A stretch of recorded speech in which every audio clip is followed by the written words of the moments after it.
think the Gold Coast Suns, kind of while we're on them, are they like a problem? Are they going to become a problem in the next few years with... I know they've changed a lot of things around the draft, but their list already looks scary. As it's shaping up now in the draft, with me sort of following that on the side, obviously, as I do, they're probably close to having picks 1 and 2 based on talent in this upcoming draft. So they're going to get another couple of guys in, which is not going to hurt them massively with draft capital because of how they can manipulate that. Is it like, what do we have to do with the draft? That's a great question because I won't bring this back to West Coast and the priority pick, but this is my thought train from that conversation. Was somebody pointed out like Gold Coast are going to have 2 to 3 first round picks, and one of them is one of the best players in the draft. In fact, did Toomey have Zeke Uland number 1? He had Zeke Uland number 1. He did, which I haven't done a reaction to that yet. I had a pretty busy week, but I want to do a rankings myself and then sort of go over that as well. But look forward to that. I like that he had Zeke Uland number 1. I think he's going to come back in the second half of the year and show what he can do. If you did remove kind of you get that recency bias where you see players and you're like, okay, he's going to overtake him now, but he probably is the best player. And I was close to bringing Dylan Patterson into the conversation of pick 1 or pick 2 as well. So they've essentially got, of the 5, they've got 2 of the top 5 picks. Exactly. At a minimum. And then Brisbane have at least one other Annabelle. I was thinking, because like, if this was a completely open pool draft, I'd probably want West Coast to go Uland and Annabelle. Or some sort of combination of those. But we don't get the access to those players. The Brisbane Lions, do they have just one? Annabelle, and I thought they had another one. Brisbane, not high end. Okay, all right. No, that must be confusing it. Yeah, Gold Coast have 3, and the Swans have Max King. Yes. Yep. And 2 of those players teams could go deep into finals. Exactly. And that's after Ashcroft times 2. And, well, the reason that I bring Gold Coast up as the poster boy for that is because I feel like they are the one of those 4 northern clubs that have nailed the academy. Yeah, there's no doubt about that. Brisbane have benefited from multiple father-sons, but they actually haven't benefited that much from their academy. Yes. They had Sam Marshall in the 20s. I don't think anybody's complaining about that. Harris Andrews is a good player, or more than a good player, but he also was late.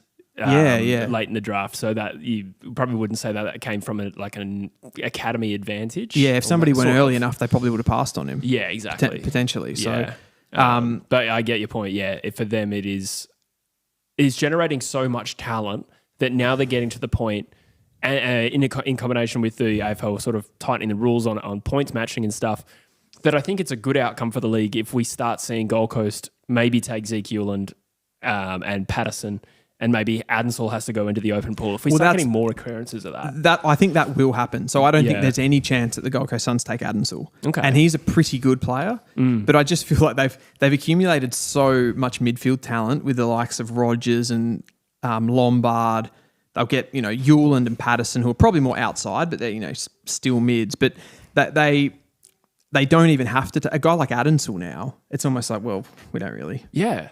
And they'd be justified in that. And they're in a position to maybe deal with West Coast and get pick 1 or 2, and then they can take an open pool, pick 1 or 2. That might be Cooper Duff-Tyler. That might be Willem Dersma. In addition to those other 2, like they've got so much choice. And then what also works in their favour is if some of these Gold Coast Academy talents get drafted elsewhere, then they have the go home factor for the first time in their existence. Yeah, I know. So it's incredible what they've been able. In fairness, and this is where the quandary is for me, because I do actually think it is important for them to... Peatling just kicks a goal for the Crows first of it the second half, but I think it's important that they actually are able to develop that talent as well.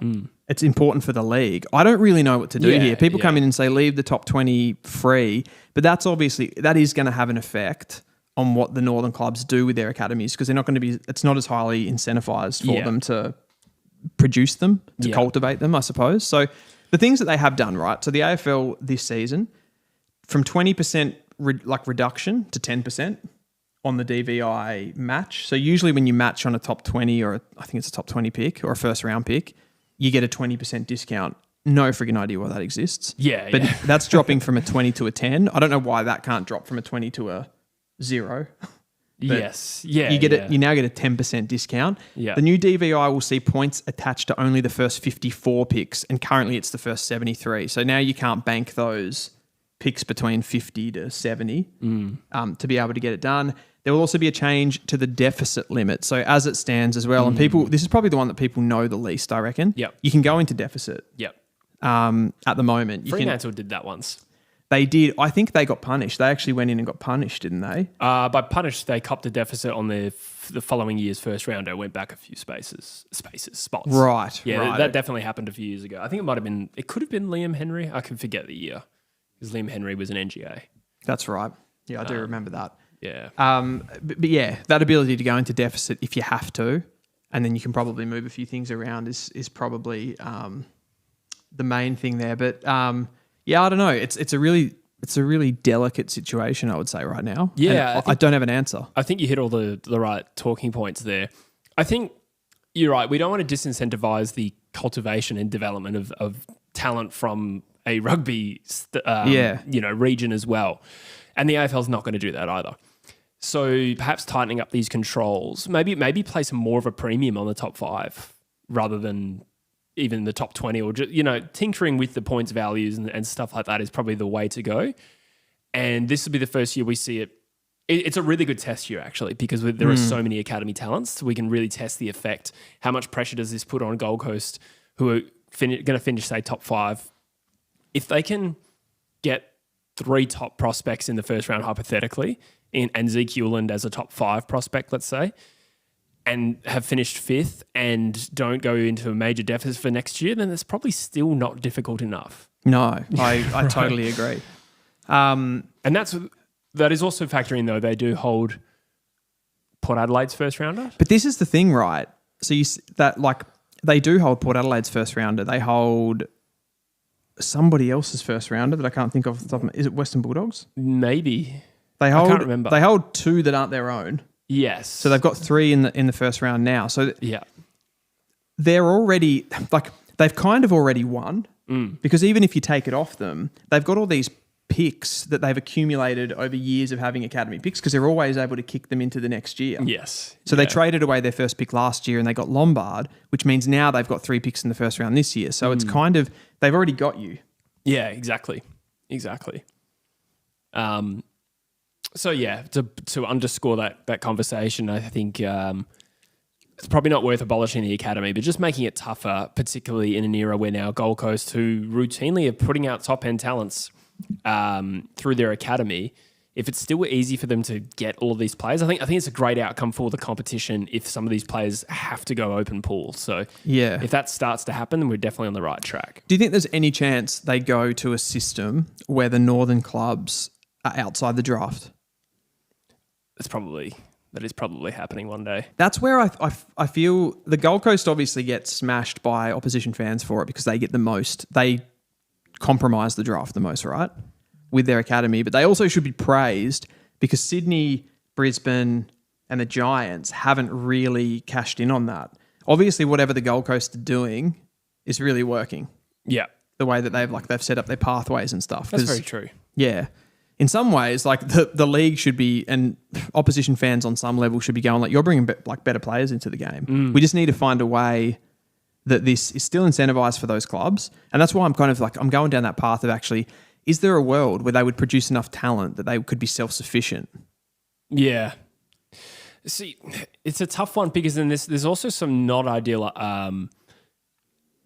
elements to this situation as well. So there is such a glut of young talent coming through at Gold Coast. We can expect the natural controls of the AFL to take hold at some point. Yep. Firstly, salary cap. They're probably going to start having to deal and make some tough decisions on former academy players. Someone like an Alex Davies is someone who could and has been reported to be open to moving clubs, for instance. But he was a first round draft pick, right? Yep. But is it actually just been harmful for his development that he cannot break into that side? It kind of mitigates the production of some of this talent if they're just going to come in and stay in the reserves. Yeah. It's when, I suppose it's the point where they're able to get that balance of talent where, because obviously in AFL, the problem becomes for your salary cap when you've got kind of too much if you've got like too good of players in your depth in any one area, then you've sort of got like a disbalance on your list where if they can kind of accumulate it over different positions, that's where they'll get everyone. But exactly right. Yeah, like the salary cap, that should level it out a little bit, shouldn't it? Yeah, and I think we'll start to see that soon. I mean, the salary cap's about to go up, but they have then recruited Daniel Rioli. They've recruited John Noble. Not that Noble's necessarily on heaps of money, but I presume. But I think we'll start to see this happen a little bit more. I mean, there's a number of drafted talents in the last couple of years that will surely still not be in the team in a couple of years and probably seek moves elsewhere. I mean, what's Will Graham, Bodie Hewland, just some examples of guys that have not been like first round picks. Oh, Will Graham technically was. But there's Lombard, there's Jake Rogers. I mean, this is a very hard team to break into. So some of those guys will have to move. Yeah, exactly. That's a fact. Exactly. This is where teams like West Coast and maybe even Richmond, maybe not right now, but going forward, that's the sort of recruiting ground I would probably look at. For sure. Targeting their depth will be a massive part of it. I guess the lucky thing for Gold Coast is they sort of get like multiple bites at the cherry because they just figure out which ones of those guys are the top liners. Yeah. They don't play the other ones and then everyone kind of gets their dregs. Yes. You're right though. I think eventually the AFL, they'll get to a point and it'll be when Gold Coast success comes. It always works like this. It's always they react to and like what they see as an over amount of success, like they did with Geelong with the father-son stuff back in the day. I think, Hawthorn as well had a little bit of that with rules that they changed, like priority picks changed for that reason as well. So, yeah, it'll be once Gold Coast start winning. Yes. Interesting side note here. I read that, the AFL draft is actually not legally enforceable because it's restraint of trade. So it's not illegal, but if the AFL Players Association wanted to kick up a stink about it, I believe they would win. And I think this is what happened in rugby. Yes. Yeah, I'm with you. So because you force people to go to a certain place. Yeah. Exactly, yeah. So my thinking is maybe one day, this is why the AFL is so amenable to the Players Association. Like, they tend to get what they want. Yep. I do sort of foresee one day the draft is probably going to be a thing of the past. Really? Well, I think we're starting to move that way with these academies. Maybe that's not their intention. I think the intention of the academies is to develop talent in areas where otherwise they would not without the academies. But I think the focus is then going to turn to clubs developing a lot of their own talent.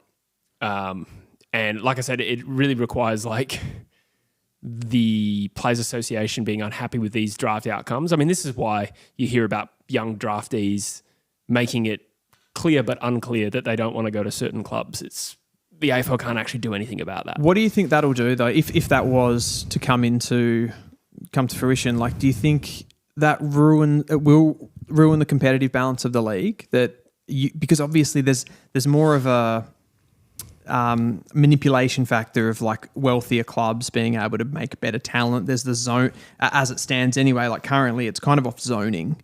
So there's like. Obviously, there's better regions. That's always been an issue with zoning in the AFL when they've done that certain clubs get kind of better talent areas to pick from. Yeah, still a thing in the waffle in particular. Right, okay. Yeah, interesting. So it's, I don't know, it'll definitely it's a disaster. Yeah, it'll change the landscape. Like, I don't know how they're going to do that, whether maybe it's nothing to do, maybe when they do it won't be anything to do with zoning and it'll just be free for all. But you would think the clubs with more resources will be able to dominate those things. They'd have to, and we're going really far down this tangent, but they'd have to like cap what people teams, I keep saying that, teams invest into their academies and supplement those clubs who are struggling to get much out of it. That's probably one way it would go. Yeah. But hopefully we never get there. But this is kind of the reason the draft gets more and more compromised and it doesn't move back the other way too much. Yes.